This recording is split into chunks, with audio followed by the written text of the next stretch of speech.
他偷卡该不会是拿去炒股吧？最近股市挺红火的，大盘上涨都上了好多次热搜呢。不会，像你这种家境好的女孩子啊，跟我们不一样。我跟夏夏呢，从小是穷怕了，知道赚钱不容易，手里的钱呢就会攥得比较紧。不懂的事情啊，我们不敢轻易碰。那就好。他前些天还问我来着，我跟他说让他千万别碰股票，毕竟风险太大了。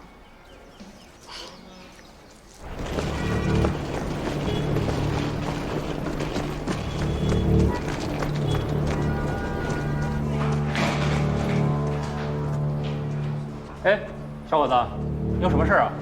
我报案，什么案？我被人骗钱了。徐怀尼给网友汇款了？不是徐怀尼，就是一个基金网站，别人介绍的。我注册、充值都没问题，后来就登录不上了。然后就是那个人给我留了一个地址，在上海。我在这个地址寄过东西。我在那边报案的时候，他们让我来案发所在地，我就赶紧回来了。小伙子，你思路也挺清晰的，怎么会上这种杀猪盘的当？杀猪？哦，没事，到这边来，先做个笔录。行。他们多问我，阿远他妈对你怎么样？问这个干嘛呀？说你对阿远不上心，肯定是后妈以前对你不好，打你。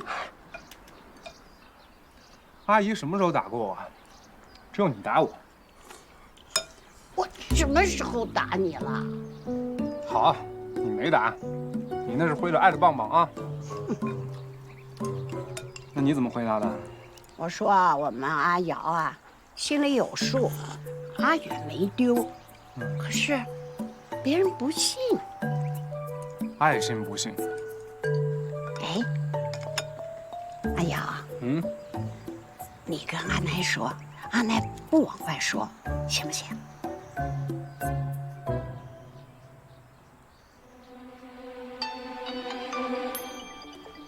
接个电话啊。喂，夏夏，怎么了？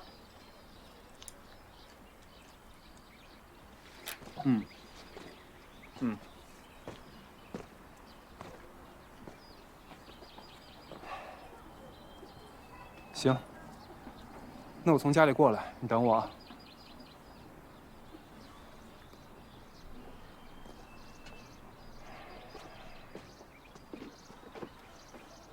许红豆，哎，许红豆啊，你干嘛呢？这边有2个鸟窝，哎呦，药我给你掏了吗？今天没出去跑步啊？我想闲着。那去镇上玩吗？我不去人工景点。行。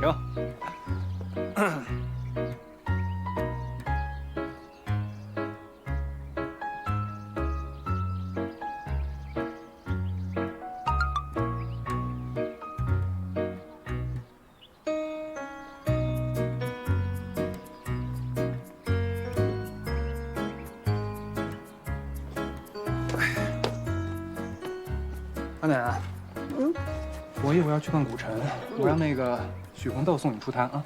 不用，我自己能出摊。哎，没有，你想什么呢？哦，对了，你一会儿帮我个小忙。又要让我帮什么忙？你帮我跟他讲讲我回来创业的故事。又要留人？哎呀，不是，是想让他帮个忙。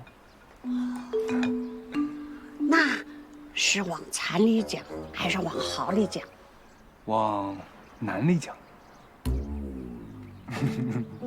行，你吃吧，我先走了。碗你自己洗啊。好。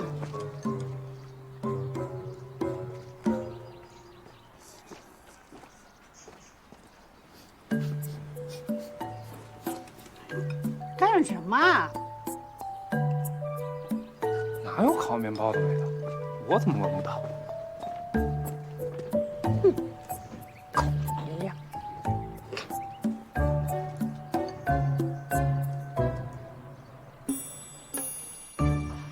红豆，哎，找男朋友了没有？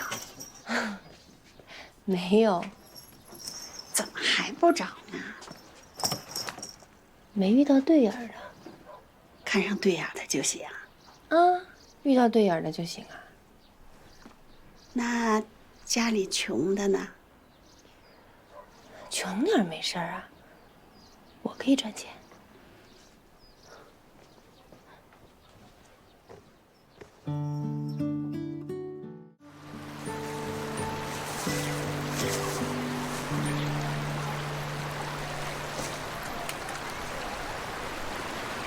1斤2两5，我给您算一下。哦。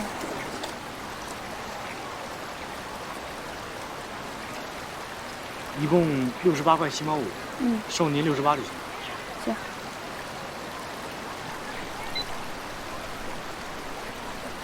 谢谢。谢谢。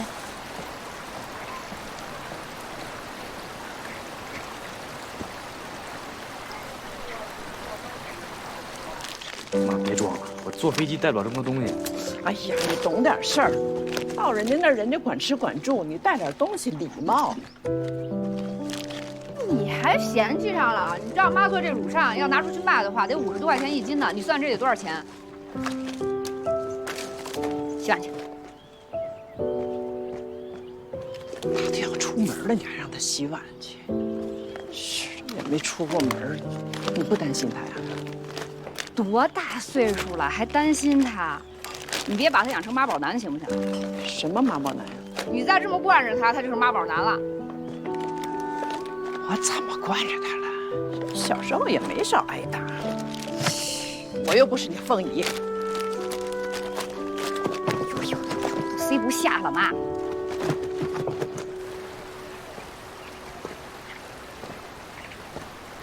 买有上吗？大哥，你可真行，跑这做生意来了。哪来的秤啊？20块钱买的。走吧，吃口饭。他这给你发的呀，一看就是个钓鱼网站。啊，警察也是这么说的，说让我回家等消息。竟然这个钓鱼网站把我当猪杀了。他们还说我幸运，被骗的少，3万还少。先别说了，赶紧吃吧啊！不是你这是2、3天没吃过饭吗？飞机上的饭吃了，面和米饭都不好吃。不好吃你还吃2份？擦擦嘴。好。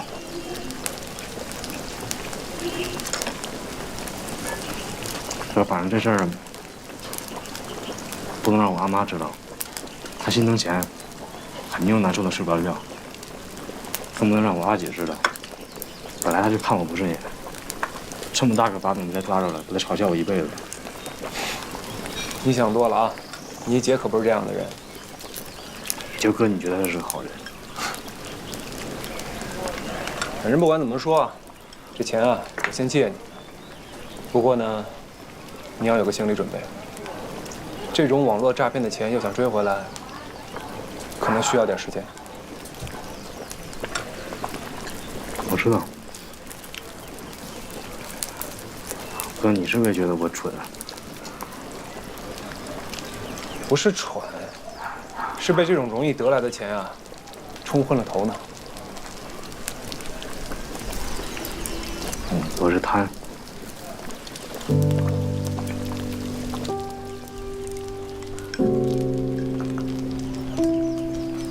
要不你再去上海玩2天吧，我给你出路费。不去了，哥，我在古城住2天，等网上买的上海特产到了，我就回去。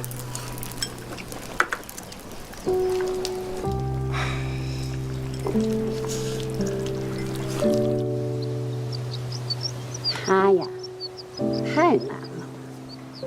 他一开始回来的时候，真的没有人帮他。那时候小春还没有来。他爸呀，嗨，1分钱的忙帮不了，还像个秤砣一样挂在他脚上，成天跟他闹。阿娘，豆腐好了。哎，谢谢你啊。红豆啊，给你吃的。谢谢阿奶。可是他爸为啥跟他闹啊？他爸是觉得，好不容易培养了个有出息的，嗨，又跑回来了，他不同意。之前呢，村里有人开网店卖东西倒闭了，阿瑶给接过来。后来又有人办客栈，就是你住的那个院，也倒闭了，阿瑶又给接过来了。就连他现在，接过来的那个扎染坊，也都是人家办不下去了，他接过来的。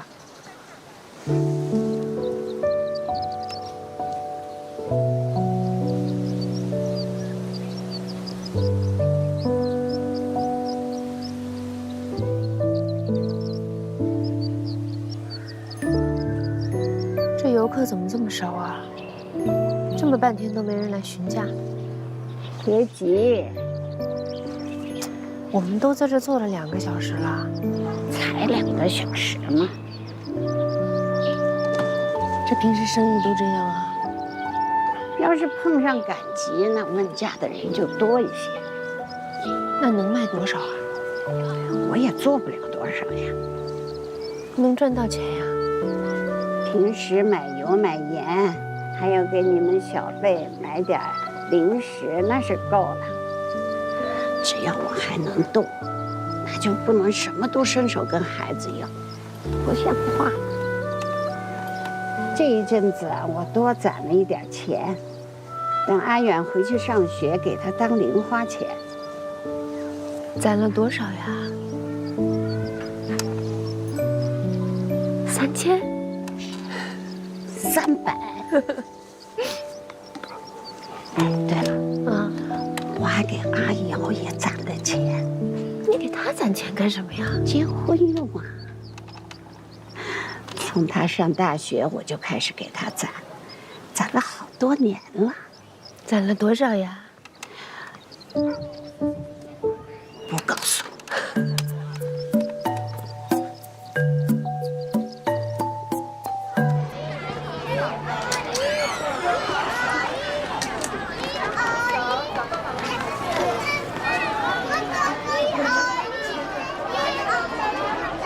你没力气了吗？走不动了。然后看，好吃哦。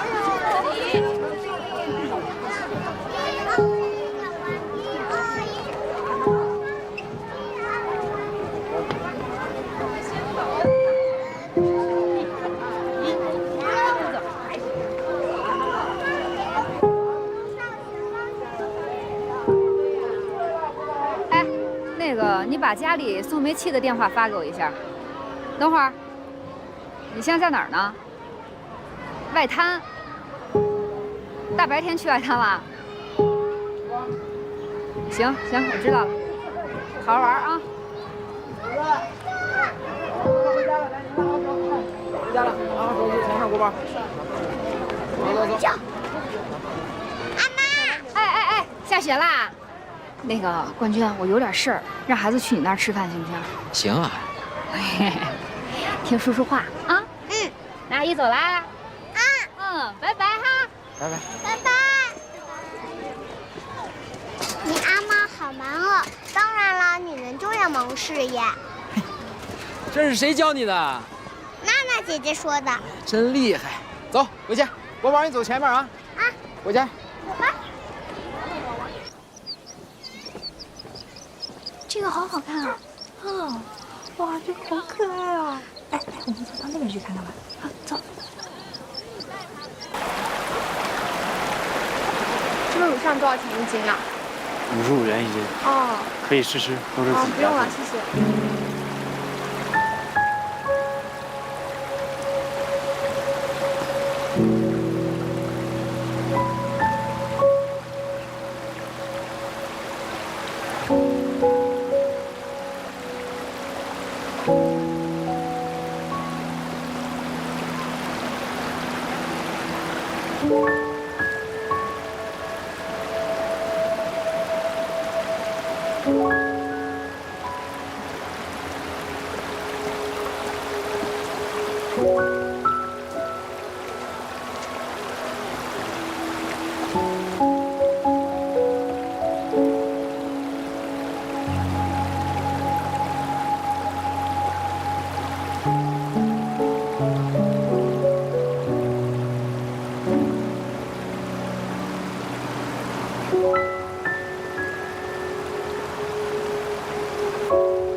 就是这样。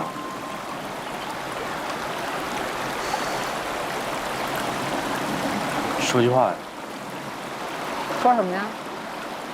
想骂我就骂呗，别忍着。我想骂你的时候，什么时候忍着呀？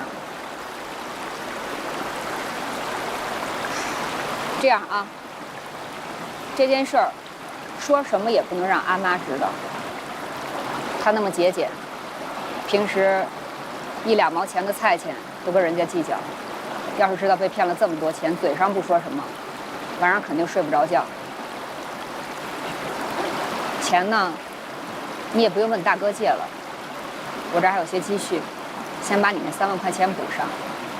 电信诈骗的钱，能追回来那是最好。要是追不回来，你也不许再想了，就当是花钱买个教训，这事儿就这么接过去了。这件事儿，大哥肯定不会说的，以后谁也不能再提了。看什么看？你真不骂我？我骂的你还少啊！你听过吗？你自己什么文化水平，你自己不知道吗？人家不让你告诉家里人，就是怕被识破。你以为外头的钱那么好赚呢？而且我问你啊，我跟阿妈问你要过1分钱吗？你哪来的压力啊？外头就那么好，就那么讨厌在家里？你是不是又觉得我说你了？我不是讨厌在家里，就是想多赚点钱。目标坊生意本来就不好，少我一个也不少，师傅还能少发1份保底工资。大哥回来创业，你也把昆明的工作辞了回来。这2、3年，眼看着他把大笔的钱都投进去，雇了那么多人，每个月发那么多钱，也没什么游客来。做网店卖农产品利润薄，入不敷出的，你也拿不到什么分红。你操心这个干什么？我毕竟是家里唯一的男人，以后总归该我养家呀，不能只靠你一个人。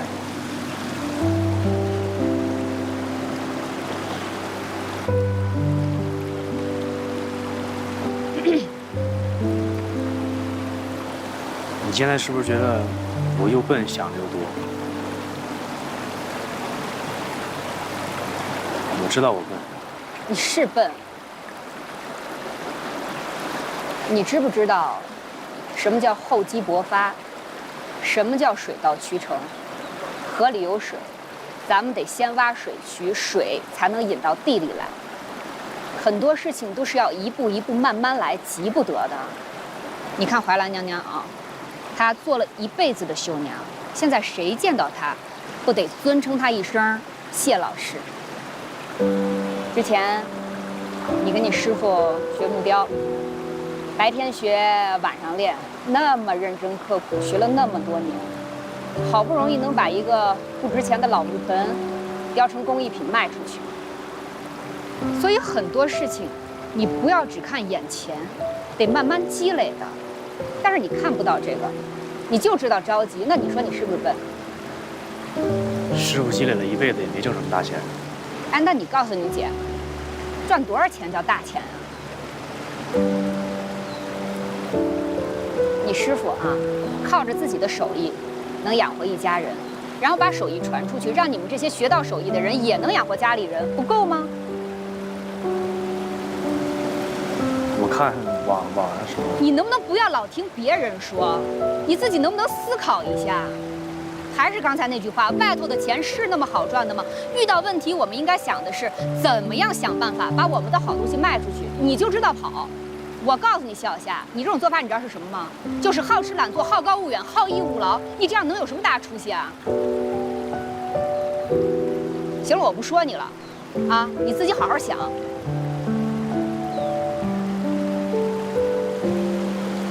我知道了。你知道了。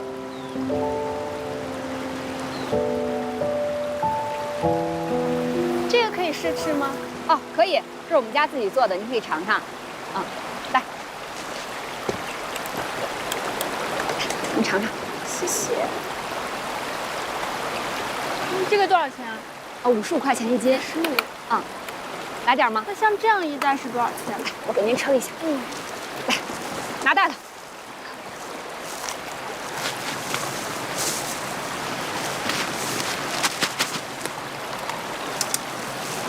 哦，这个是1斤3两，1斤3两的话是71块5，收您70吧。啊，谢谢。没事儿。那我微信吧。啊，码儿。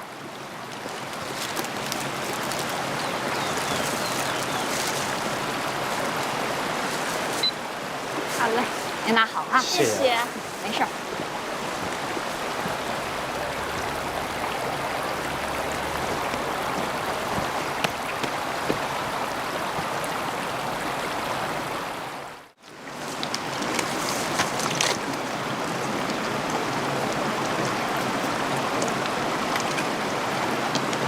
我就先回去了啊，下午绣坊到体检。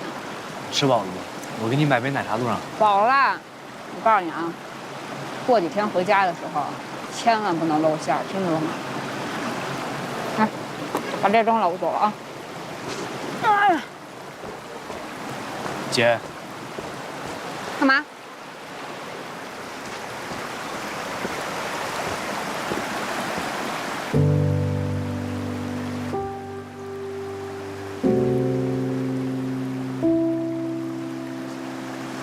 姐，对不起。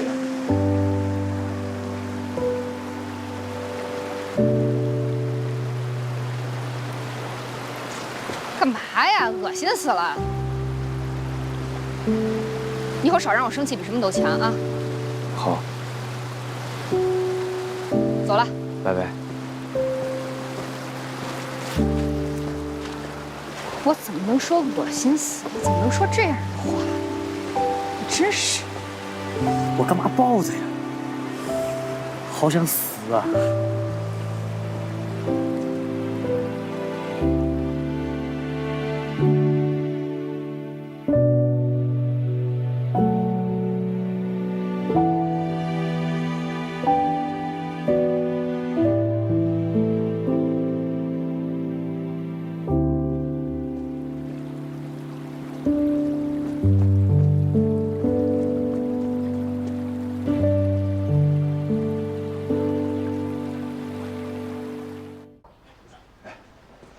这样，介绍一下，李总，这位是谢之遥，我的好朋友。哎，李总，幸会。谢总你好。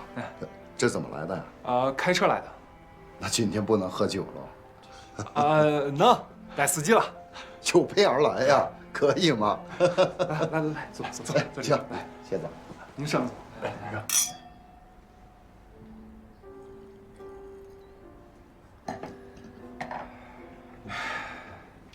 谢总，不是你那个东西不好，我知道，好，但是贵啊。机雕几百块钱的东西挂在墙上，普通人根本就看不出什么区别。我是做高端艺术酒店的，把那个钱省下来，我不如把床品升级一下。李总，你是实在人。你跟我说实话，那我也跟你掏心窝子。我来呢，当然是想把这单生意谈成，但是我也确实是在为你的酒店着想。你做国潮，想用传统文化作为艺术酒店的特色，那你就还真得用手雕。这话这么说，他知道的啊，我以前是做投资的，也就是每天听别人跟我讲故事。一个好的创业者，首先他得是一个故事家。你的故事越是引人入胜，越有人愿意为了你的故事买单。你看你的酒店啊，国潮、传统文化，高端品质，这些都有了，缺的是一个好的故事。哎，你接着说。我先跟你讲个故事吧一个男青年，他是在海边的渔村长大，从小呢就是留守儿童，后来考上了北京的大学，有了一份不错的工作，但是他还是毅然决然地回到了家乡创业。他开了网店，卖家乡的农产品，雇的呢都是村里的人。他帮助刺绣的非遗传承人成立了绣坊，投资了扎染坊，保护了家乡的传统艺术。他还发展了旅游业，让更多的年轻人选择留下来，而不是出去打工。这样呢，孩子们也不再是留守儿童，老人们也不再是空巢老人。哎，这怎么听着这么耳熟呢？好像在电视上看过。嗨，这就是一个回乡创业的人经常讲到的经典故事，如有雷同啊，纯属雷同。哎呀，这个经典故事我用不上了。用得上，其中有一个桥段你就可以借鉴。你说说。一个老板特别喜欢传统文化，他觉得中国的传统艺术应该发扬光大，被更多的人看见，所以他成立了一家艺术酒店，里面陈设的都是传统非遗艺术作品，甚至连走廊里一幅装饰用的木雕画，都是老师傅们一丝不苟地雕刻出来的。这个故事的细节，他不就有了吗？哦，对呀，哎，这就是李哥本人的故事，他就是热爱中国传统文化。是啊，哎，这就是我。来，李总。嗨，什么李总，都是兄弟。兄弟，来，慢点。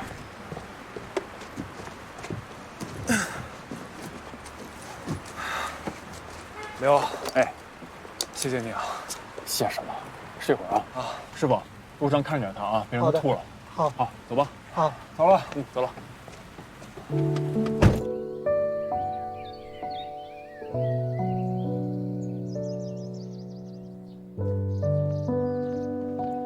阿南。哎，回来了。买了你爱吃的腊排骨啊。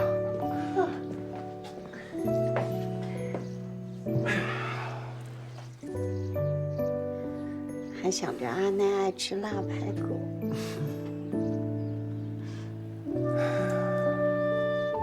喝酒了？喝了点。弹得怎么样？还行。弹下来了。真的？哎呦，来，这里一个。甜。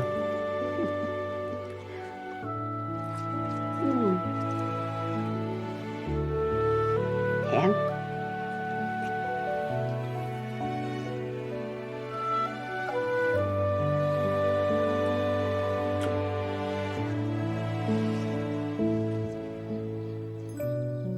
我跟阿瑶是穿开裆裤的发小，以前他可没少吃我家的饭。我们一起读到初中住校，高中还住校。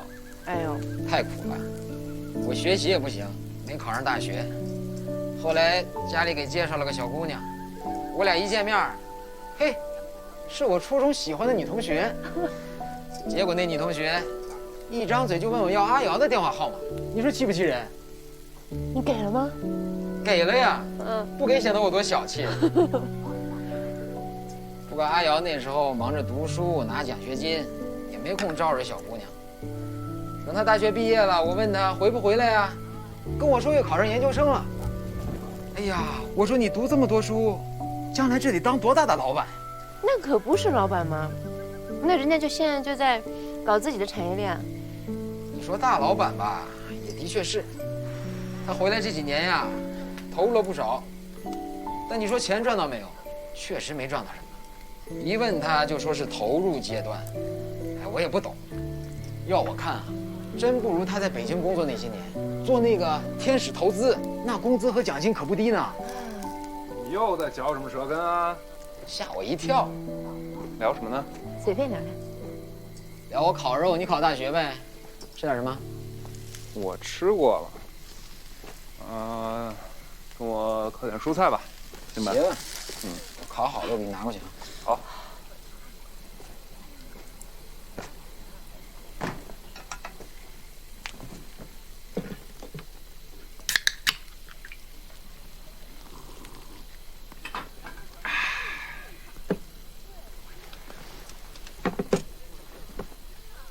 不用打，他关机了。你比较像他姐。我是真想跟他解释清楚，真的不是我说的。哎，你说到底是谁传的话呢？我哪里知道啊？村里的墙啊，看着挺厚，其实四面漏风，还保什么密？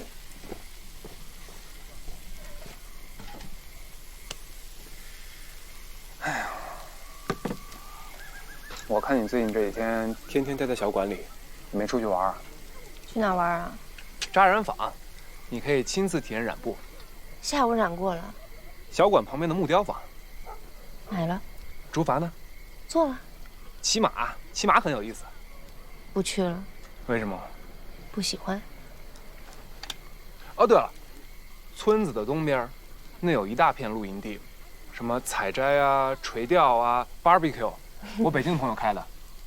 嗯，亏钱了吧？只是还没有盈利。你有空可以带着那个大麦、娜娜一块儿过去玩。我跟你说啊，你呀，你就别再费劲推销你那些人工景点了。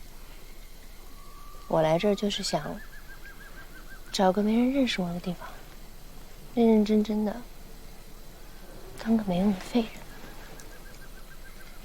人。哇，你啥时候树立了这么个伟大理想？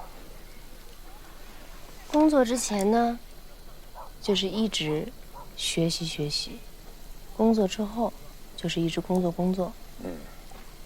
努力再努力，不服输，不落人后。我跟你说，我毕业那会儿啊，存的钱也够买几平米。转眼10年过去了，存了些钱，打开房地产网站一看，还是只能买几平米。没房，没车，没对象，只有病。这么惨呢？网上不是说了句话吗？那什么，工作不突出，业绩不突出，腰间盘突出，就特别像我。哎，你看，足弓都没了。我跟你说，我成天站着，我踩塌了。哎，笑，不是你，但凡有一点同情心，都不至于在别人讲痛处的时候笑成这个样子。足弓踩塌。笑归笑，对不起啊，对不起啊，我不是在嘲笑你了，就是你能让别人笑这么开心，你也是有福报的。哎呀，我就是觉得吧，这人啊不能把自己绷得太紧，要不然会出问题的。什么厌世啊、逃避啊、焦虑、烦躁，各种病都会整上来的。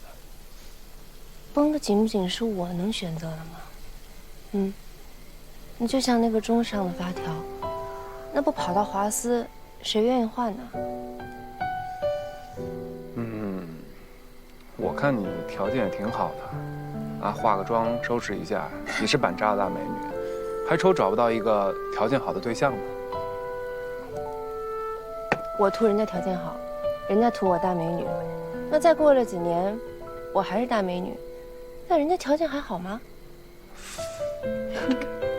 你活得这么通透吗？只有自己拥有的，才是自己的。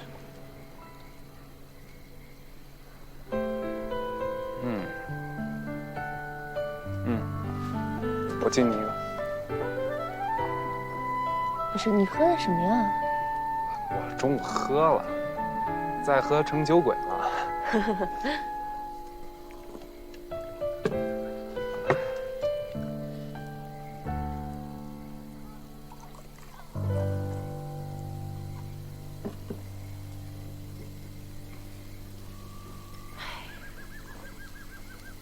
还是小时候好。老是盼放假，然后就去姥姥家养小鸡儿，上树采野桑葚，去溪里钓小虾。你小时候这么野？哦，你你不觉得小时候特好玩吗？嗯。长大之后就是要学习，要考试，工作了要冲业绩，哪顾得上玩啊？也是哈。哎，你知道吗？我看到你奶奶，就老想到我姥姥。嗯。像吗？哪里像？氛围吧，身上的味道像。我姥姥去世3年了，就再也没闻到过那种味道。我阿奶身上什么味道？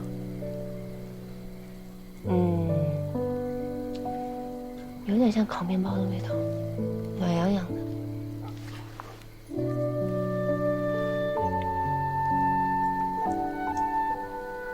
说你吧，你是怎么想到回乡里创业的？赚钱呗，靠山吃山，靠水吃水。外地人都过来投资了，本地人那不是更占优势吗？也是哦。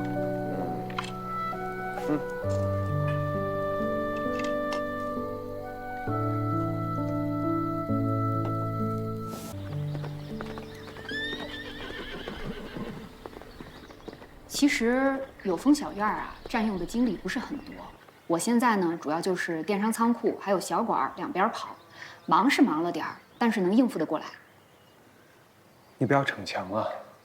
仓库那边的杂事还是比较多的，实在不行啊，小馆这边再招一个人。先不用了吧，咱们节省点成本。反正小月经常在那边，要是有什么事儿我不在的话，就让小月给我打电话。我觉得其实都还好，日常工作呢，大家都按部就班的在做。就是人事关系有点复杂，总需要经理来调节。那就还是老问题。可不嘛，老问题呗。村里这些都是长辈，太熟了，没什么边界感，根本没人把我当经理。而且呢，还有村里那些没事儿干的阿婶啊、阿奶啊，经常上班时间到咱们这儿来玩，闲扯。鹅婶哈，3天能打包错2单，你直接管他们呢，也能好一阵儿。但是过几天吧，就又恢复原状了。尤其是那些阿奶们啊，跟幼儿园小孩一样的。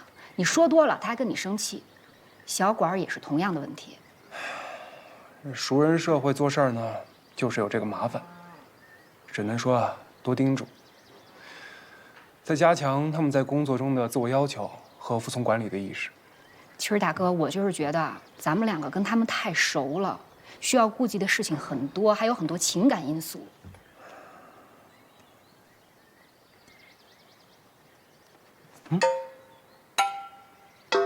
小春，如果我们从外面找一个和尚过来念一段经，你觉得怎么样？先从小馆入手，有点级面，规范管理，还能把服务意识提上来。行啊，如果能这样，那是最好了。你是有合适的人选了吗？当然啊，送上门来的啊，现成的。谁呀？许红豆，许经理啊。人家刚从5星级酒店服务的最前线退下来，手都还是热的。哎，你算了吧，人家辞职到咱们这儿来是为了休息的，怎么可能愿意到咱们这儿来打工呢？方法呢还是有的。据我观察，许红豆这个人吧，人挺勤快，也善良，最重要的吧，他还挺喜欢我阿奶的。综上所述这些弱点吧，不是，等会儿，弱点。谢之遥，你什么意思啊？你是不是又要给人家讲你回乡创业的故事啊？道德绑架法。我这商业上的事儿怎么被你们说的这么难听啊？说的真好听啊！哎呀，哟，大伯，大伯啊，谢师傅。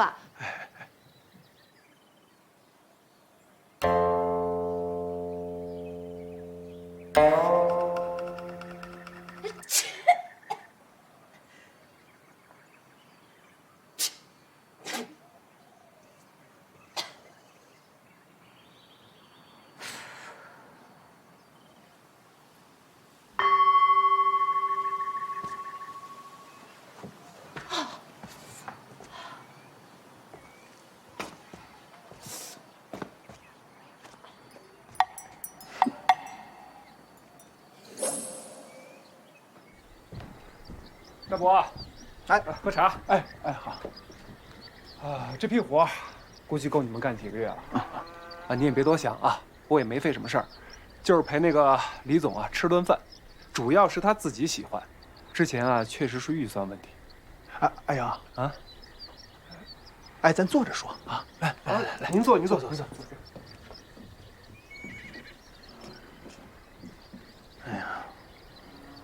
哎呀，你看这个，之前呢，我跟你说过，这网上啊，没什么好东西。